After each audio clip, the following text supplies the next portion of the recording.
Hey guys, welcome to my channel. My name's Sam. I haven't made a video on YouTube in about 10 years, and the last one I made was some random drum video. So I thought I'd take the time to kind of show off a watch that I really haven't seen much about on the internet, and they're kind of hard to find, but I think a lot of people would be interested in learning about it. And it's this watch that I have in my hand, and I'll get into it right now. I'm wearing on my wrist a Seiko SPDC 053, 62 mass reissue. A lot of people complain about it being too big, but I have smaller wrists and I still think it wears fantastically well, and incredibly spec'd out watch. I might make a video about that later, but this is the watch that I wanted to talk about.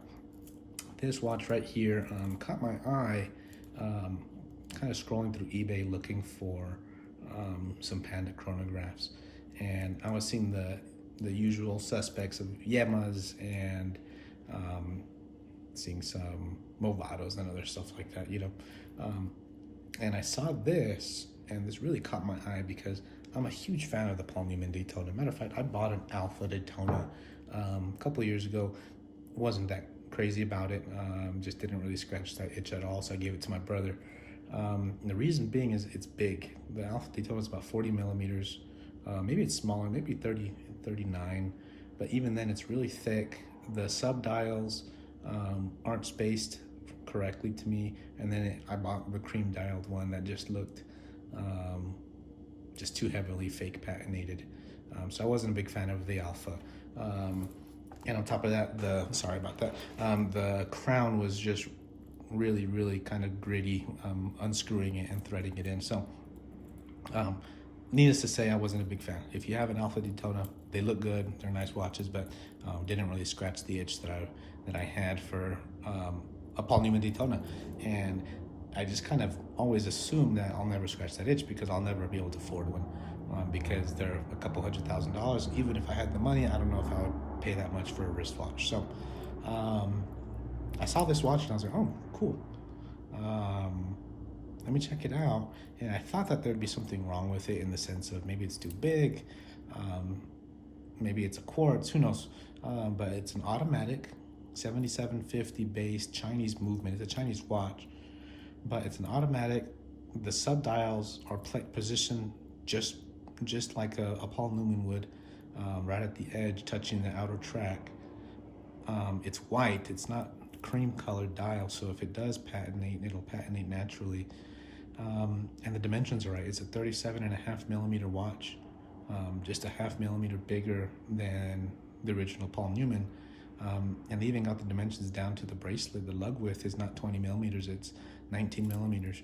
And it has this really vintage style oyster bracelet on it. It's really cheap, honestly, but the retention on it's pretty decent.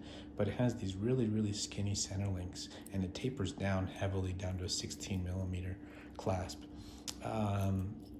So the proportions were there. It's an automatic, it's a mechanical watch, and it was like $200. So I was like, oh, let me pick it up. At the end of the day, it's a Chinese watch, so I'm not expecting it to be great. I thought that there'd be some misinformation, that it's going to be wrong. The one thing is that it's pretty thick. But then again, the Gevril Tribeca is also a pretty thick watch because it's automatic. But I like that it doesn't even have a display case back like a lot of these Chinese homages do. It's very true to the original design of the Paul Newman Daytona without being a fake. I don't have to wear this and hide it and pretend that I'm wearing. I can openly tell people, oh no, this is just an homage. Or I can tell people it's a Chinese watch, but I really do like the design of the watch. It looks great.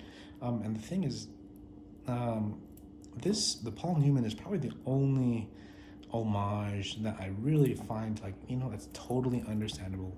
Very few, not only are they really expensive, but they're so old that Rolex isn't going to produce them anymore. The AP Royal Oak, I think that's totally fine to wear an homage of those too, but they're still producing them nowadays.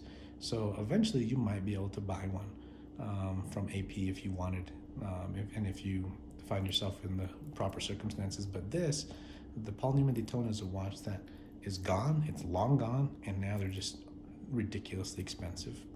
So wearing an homage to that, I think is totally understandable. With that being said, let me bring it in a little bit Now, I'm not sure what the brand is. It's Vicas Regas Cosmograph. The font is kind of whack, so is the Art Deco, especially if you look at the 9. So it's not like it's this amazingly detailed watch. It has tiny little reflective applied indexes, and there's a little bit of texture on the subdials. You can see a sunburst effect.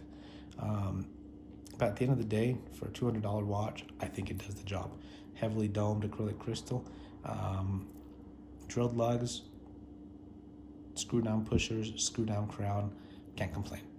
So if you're looking for an homage, maybe you can find these on eBay or AliExpress or something. I've tried typing in Vakis Regas and not really much comes up on the internet. But if you do look for Panda chronograph China or something like that, you might be able to find it. So if you can find it, I'd urge you to pick them up. Hopefully the cat doesn't get out of the bag on these and people start to charge a premium for them. You can probably find them for a couple $100, and I think you'll really enjoy it. I'll put it on my wrist really quick. Let me take off the Seiko and I'll show you what it looks like. I have about a 7-inch wrist, maybe a little bit smaller, but that's what it looks like on my wrist. Looks great. Automatic 28,800 beats per hour movement, so you get a real nice smooth sweep on the running seconds here. Let me turn on the chronograph real quick so you can hear it. Real nice definite tick, and then of course if you decide to stop the chronograph, it clicks and then it snaps right back. So great little watch. I really like how thin the bracelet is at the bottom, and then some really good retention, so you get a nice definite click. Definitely not worried about it falling off. Probably has a 30, no water resistance, but given that the crown is threaded along with the pushers, if I splash it with water while I'm washing my hands or something, I'm really not worried about it. So check it out. If you like the video, give me a thumbs up. I would say subscribe, but I have like 2 videos. I might start uploading more depending on how this one's received, but I just wanted to kind of do a favor for some of the people that might be in the market for a watch like this, that there are other options besides the Alpha, besides the Gevrol Tribeca, which is getting really expensive nowadays. This one basically has the same dimensions, and you don't have to shell out $5,000, $6,000, $7,000 for one. A couple $100, and you can have a Panda chronograph that looks like the Paul Newman. So again, my name's Sam. Leave a comment below if you have any thoughts, comments on this. If you know any other alternatives to the Daytona or anything that you want to talk about, put it down in the comment section. I'll try and respond to everybody. Thanks, bye.